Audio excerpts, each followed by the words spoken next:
It started as a simple house-sitting gig, the kind you find on a community board and think, this is too easy to pass up. Mr. and Mrs. Walters, a retired couple with warm smiles and impeccable manners, were heading to Europe for 2 weeks. They needed someone to look after their suburban home, a sprawling 2-story in a partially developed neighborhood where more houses sat empty than occupied. The pay was generous, and I was drowning in medical bills, so I jumped at the opportunity. For the first couple of nights, it was peaceful. Almost too peaceful. The house was spotless, every surface gleaming, and the faint scent of citrus cleaner lingered in the air. The Walters had set me up in the guest room, a cozy space with a plush bed, a window overlooking the yard, and a small desk where I'd been working on my laptop. It was on the third morning that I noticed something odd. A coffee mug sat in the sink, a faint ring of dark liquid at the bottom. I hadn't used it. I hadn't even been in the kitchen that morning. I brushed it off as my memory failing me. Stress can do that, right? The next night, after locking all the doors and windows, I went to bed early. But when I woke up, the window in the living room was cracked open. I was sure I'd locked it. I started doubting myself. Maybe I was tired, maybe I was distracted. By the 5th night, I wasn't so sure anymore. I began taking photos of the rooms before I left them, making a point to capture doors, windows, and items that could be moved. It felt silly, but it gave me some peace of mind. That was until I noticed the phone charger. I always kept it plugged into the outlet by the kitchen counter. That night, it was on the table across the room. The more I tried to dismiss these things, the harder it became to ignore them. While dusting one afternoon, I found something that made my stomach drop. There were tiny holes drilled in the walls, almost imperceptible, but perfectly placed. One in the guest room facing the bed, another in the bathroom, aimed at the shower. I went room to room, inspecting every wall, and found at least 5 more. I told myself they must have been old, maybe leftover from a previous owner, but the edges looked too clean, too precise. I considered calling the Walters, but decided against it. I didn't want to alarm them over what could just be paranoia. That night, I barely slept. Every creak of the house, every groan of the walls made my skin crawl. The breaking point came a few days later when I was scrolling through my phone and found a folder of photos I hadn't taken. Each was time-stamped at 3:17 a.m. over the past several nights. The images showed me sleeping in the guest room. The first one looked innocent enough, me curled under the blankets, the lamp on the nightstand glowing softly.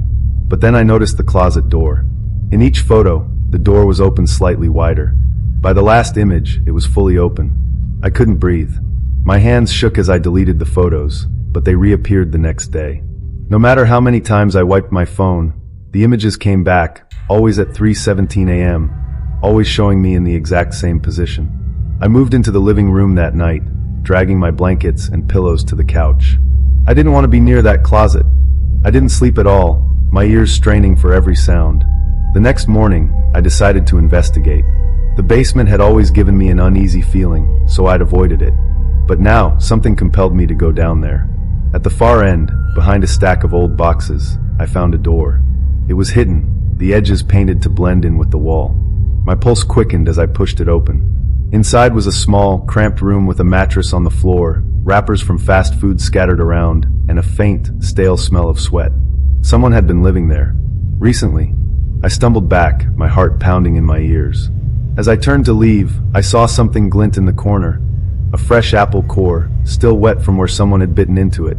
I ran upstairs, grabbed my phone, and tried to call for help, but there was no signal. Not in the house, not in the driveway. When I ran to my car, the engine wouldn't start.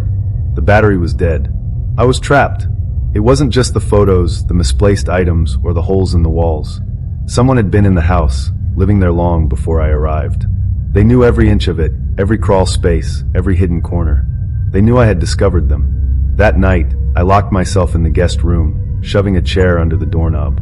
I sat with my back against the wall, clutching a kitchen knife. The hours dragged, and just when I thought I'd made it to morning, I heard a soft creak outside the door. Then the knob rattled.